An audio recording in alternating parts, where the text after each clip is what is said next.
Assalamualaikum warahmatullahi wabarakatuh. Hai para pendidik yang luar biasa. Kembali lagi bersama saya Rian Munawar. Kali ini kita akan membahas tentang penerapan video sebagai media pembelajaran. Tentunya pembahasan ini sudah tidak asing lagi bagi kita semua. Namun penerapannya masih susah untuk kita lakukan. So, tonton video ini sampai selesai dan jangan skip videonya. Video tidak hanya sekedar tumpukan gambar bergerak. Video adalah media elektronik yang menggabungkan teknologi audio dan visual. Di era digital ini, video bukan lagi sekedar tren atau hanya sekedar media hiburan.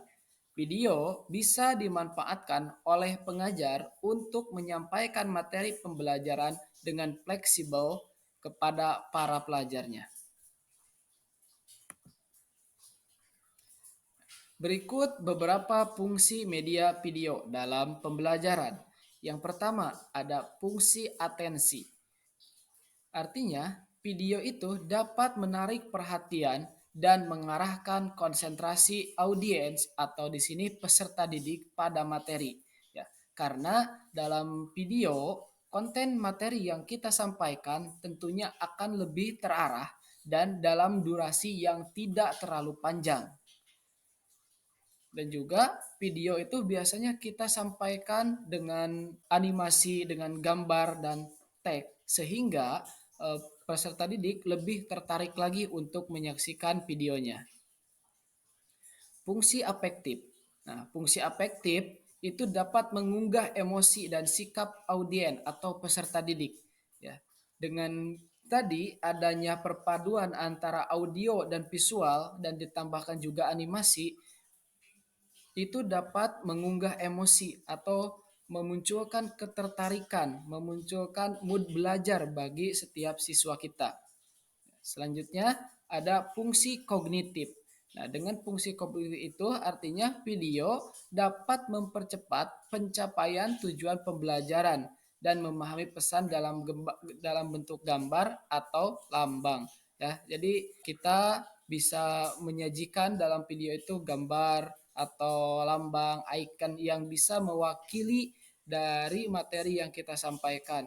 Contohnya, kalau kita mau membuat materi tentang rukun sholat, ya kita juga bisa memandukan dengan gambar-gambar gerakan sholatnya, ya agar peserta didik menjadi lebih paham tentang materi yang kita sampaikan. Selanjutnya ada fungsi kompensatoris. Ya, fungsi kompensatoris ini memberikan konteks kepada audien yang kemampuannya lemah atau lambat dalam mengorganisir dan mengingat informasi.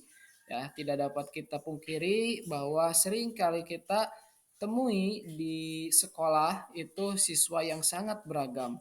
Ya, siswa ada yang cepat dan ada juga yang lambat dalam menanggapi materi yang kita sampaikan. Nah, dengan video ini, siswa yang lambat menanggap informasi itu akan lebih terbantu karena di video waktunya itu walaupun ringkas tapi tidak terbatas. Artinya peserta didik bisa mengulang terus-menerus videonya sampai mereka paham.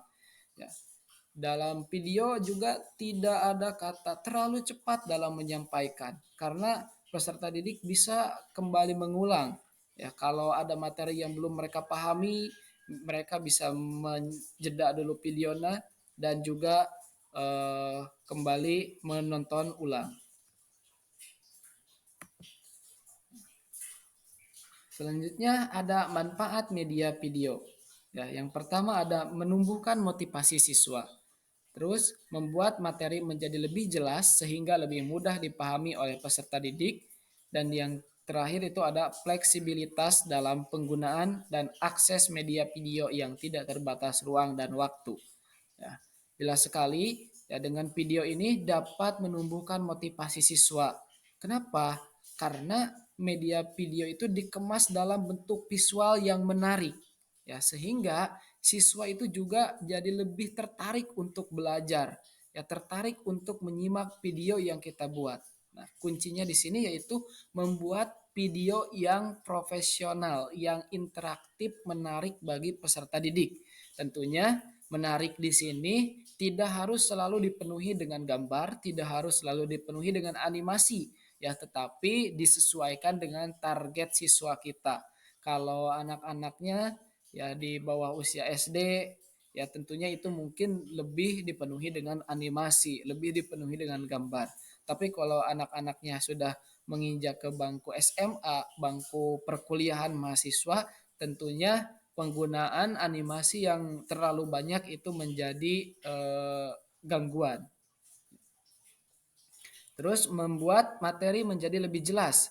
Ya, sangat mudah kita pahami ya dengan video ya, materi-materi yang disampaikan itu ringkas tapi lebih terarah ya dan jelas sekali. Jadi peserta didik akan lebih mudah untuk memahami materi yang kita sampaikan. Dan yang terakhir ada fleksibilitas dalam penggunaan. Ya, tentunya ya dengan kemajuan teknologi ini ya video bisa kita akses di mana saja, ya di mana saja dan kapan saja. Itu tidak terbatas oleh ruang dan waktu.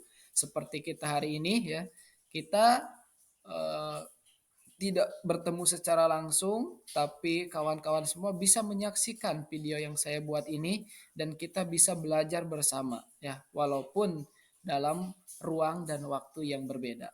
Begitulah video bisa memberikan akses kemudahan dalam pendidikan. Ketika kita berbicara tentang video, kita tidak hanya berbicara tentang gambar yang bergerak. Ya, dalam video ada teks, gambar, audio, dan juga animasi.